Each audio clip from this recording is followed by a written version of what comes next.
real measure of a man can be found in how deeply and widely he was loved. And I think just looking around today, thank you. Paula would be happy you said that, if she's saying I always talk too low.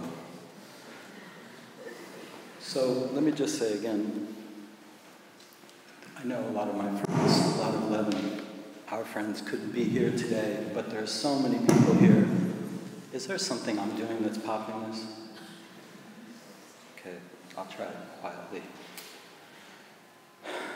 In these last days and weeks, it has been wonderful and comforting to see so many people who love Lev, to meet and reconnect and share stories and revisit amazing encounters with those who shared love in Lev's life.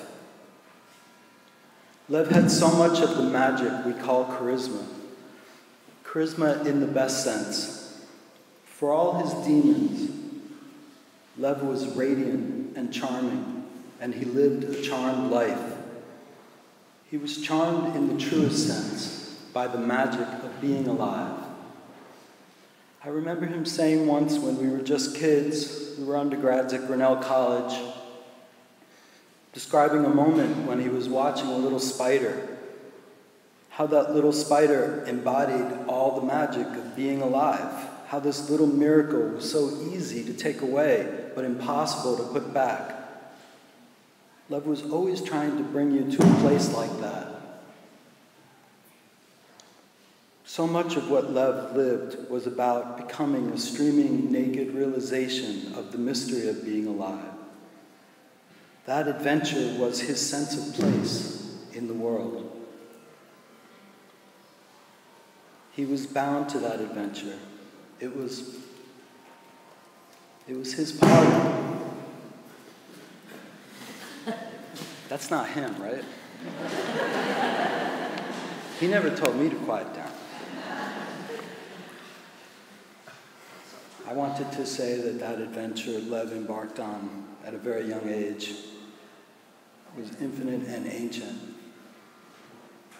In his paintings, he was constantly in search of narratives to convey the mystery of being alive. All of his paintings have elaborate stories that weave memories of real places, with imagined places, ideas, people, geographies, always questioning what it means to be in a place. His deep connection to places real and imagined, the 9 Square of New Haven, the history of architecture and painting, the history of art and ideas. Lev was a mystic, gathering all the signs and symbols of millennia to weave the elaborate stories that were to become his paintings. I've reveled so much in sharing this sense with Lev, a sense of place, whom I loved like a brother and welcomed into his family.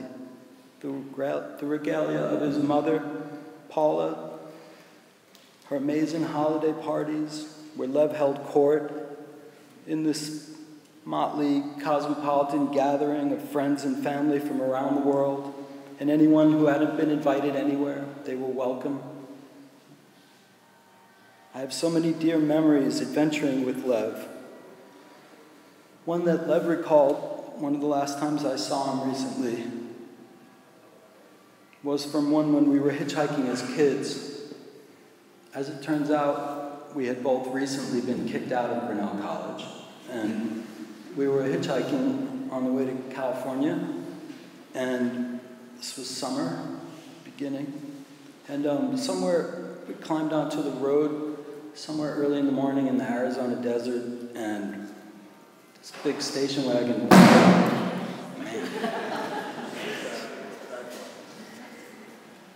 big station wagon, push it down, talk over it. Should have made the rehearsal.